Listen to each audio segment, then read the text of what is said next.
Hi everybody, welcome to Toast Time. This is week 39 and I'm making focaccia bread. I wanted to say thank you to everybody who came out to the Longwood Fair this past weekend. It was a lot of fun.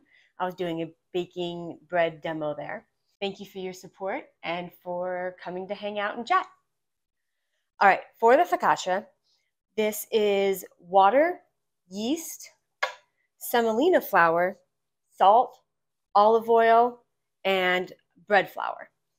I'm also going to be using some fresh rosemary that I have over here for on top and some salt. You can do whatever toppings you would like. I like it to be kind of fresh and a little bit earthy. It just adds really nicely to the fluffiness of the bread, having that more deep flavor. All right, I'm going to put everything in here. This is the bread flour. Since I'm going to be kneading it on the mixer, instead of by hand, I am adding in all of the flour. If you're going to be kneading it by hand, leave out maybe half a cup of the bread flour and add it in as needed and when you start kneading it by hand. All right, here's the yeast. I'm adding in half of the olive oil. This is 4 tablespoons. I'm going to be adding in 2 right now and then 2 in a little bit. All right.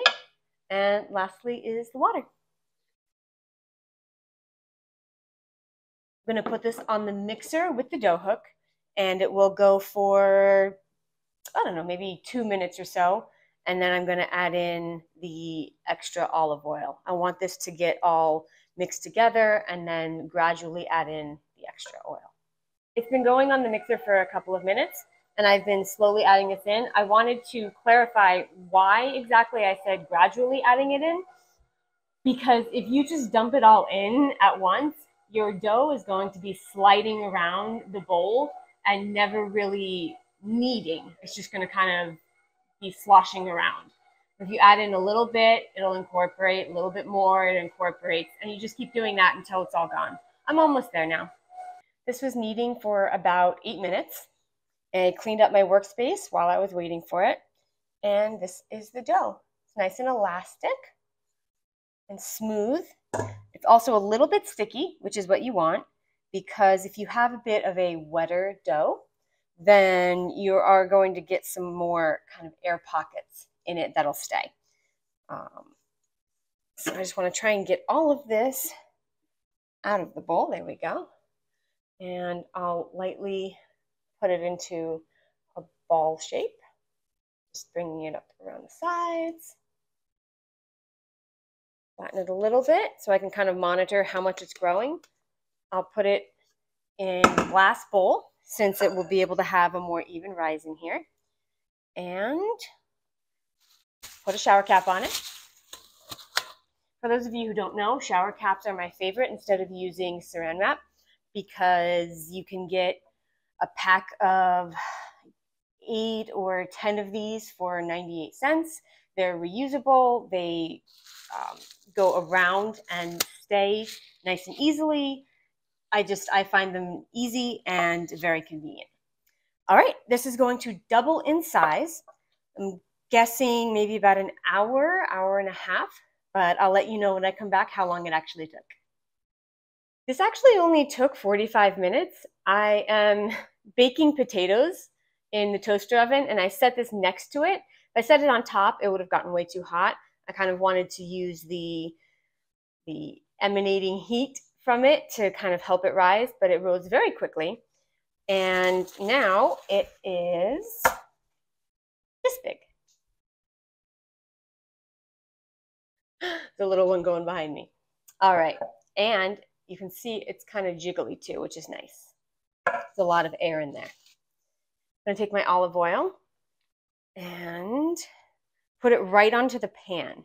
The reason I don't want to use a sill pad or anything like that is you want the bottom of this to get crispy, and essentially it's going to kind of be frying in the oil that's on the bottom. I mean, I'm not putting a huge layer, but I'm making sure that it is thoroughly coated. All right, rubbing it around everywhere so there's no sticking either. And I'm also going to put it up the sides.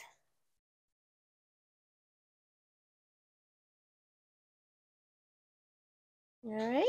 And make sure you get it in the corners. That's going to be a big sticking part if you neglect those. Nice scraper. And I'm going to put the dough right into my baking sheet.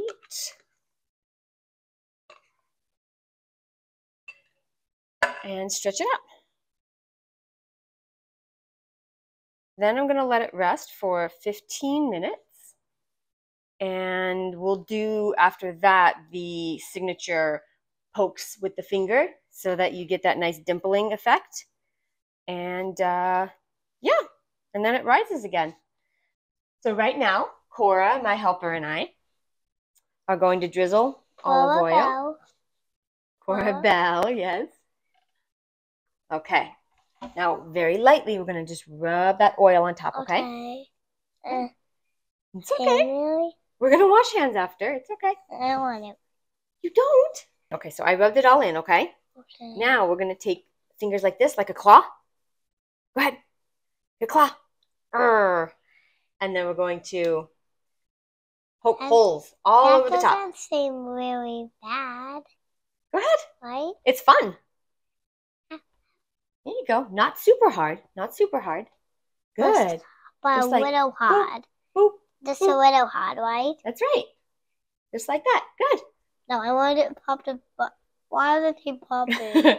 Yeah, so we got a bubble underneath. Here, I'll lift up the side, and then it'll go away. Just like that.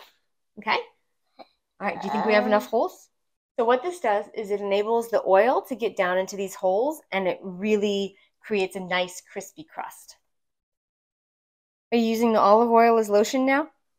So this is all set for now. It's going to rise for another 45 minutes or so. We want it to double again. Then I'm going to get the rosemary and salt and put it on right before it goes into the oven. About 20 minutes or so before it's ready to go in, I'm going to preheat the oven to 475. And that's about it for right now. I chopped up the rosemary, the fresh rosemary, and sprinkled it over the top. The oven is preheated to 475. I'm going to take some really coarse flake salt here and sprinkle it over. And this is just going to go in the oven for 15 minutes.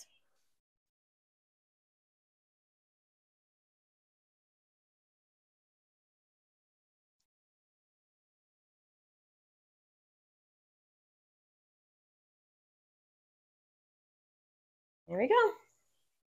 All right, it took the full 15 minutes in the oven and it came out great. Really nice color on this.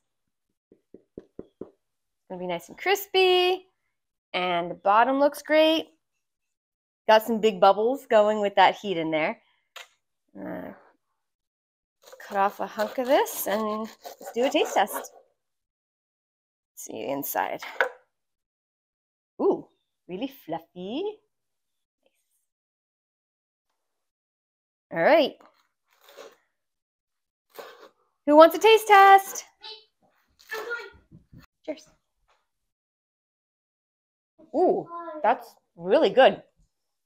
The saltiness, when I was putting it on, I know it seemed like a whole lot of salt, but it's the perfect amount after it comes together with the rosemary.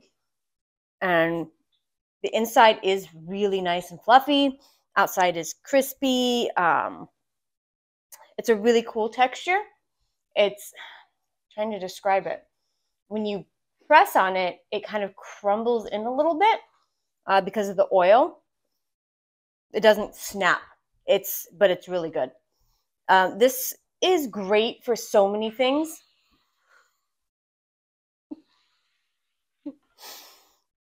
This is one I would definitely keep on standby because you get to do